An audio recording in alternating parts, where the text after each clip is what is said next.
In this video, I'm going to talk about the relationship between species diversity and productivity.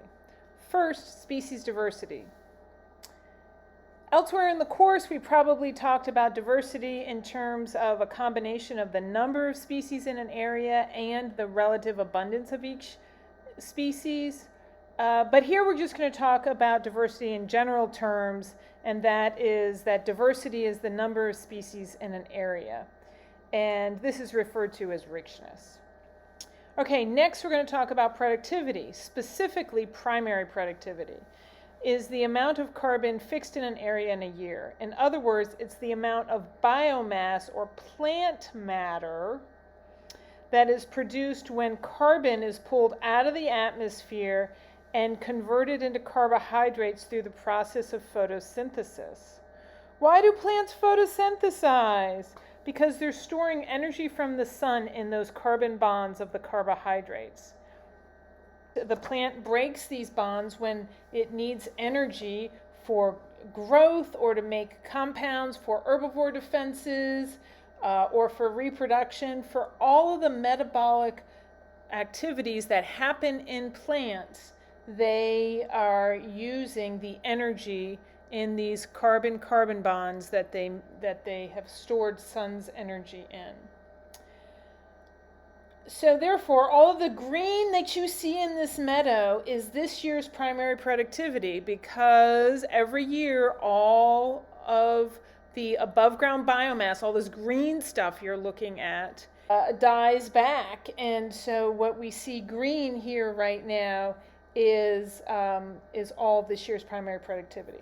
And we can measure primary productivity simply by harvesting, drying, and weighing the biomass here. Okay, with that firm understanding of species diversity and productivity, we now can address how they're related. In a nutshell, areas with lower diversity have lower productivity than areas with high species diversity. So how does that work? We can see that in this meadow that there are many species, and these species are all layered on top of each other.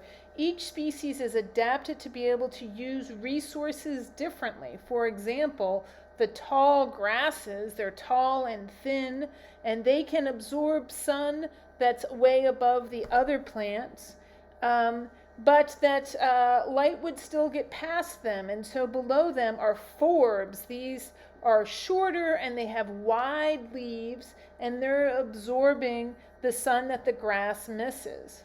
And you can see here in the meadow that you can't see ground in the meadow because of how much biomass there is. In contrast, in corn monocultures, all the plants have the same architecture, and they therefore cannot catch all of the sun that's hitting this field. And you can see this in that the sun is hitting the ground. You can see bare ground and the sun hitting the ground. And so cornfields are going to have less productivity than these really highly diverse meadows.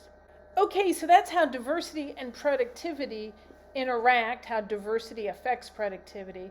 But also, diversity and productivity of plants impacts the whole food web, and it can do that in three distinct ways.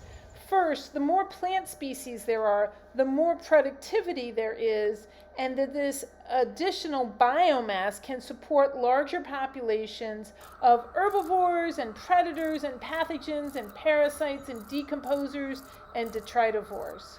Second, higher plant species diversity leading to higher primary production means that these ecosystems can support more trophic levels.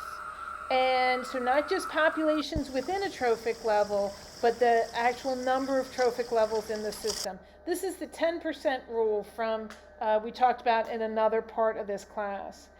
And three, the more different plant species in an area, the more different species of herbivores, such as specialists, and therefore more different species of specialist predators.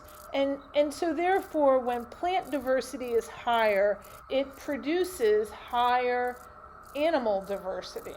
So here are some questions for you to answer to check your understanding. Bye for now.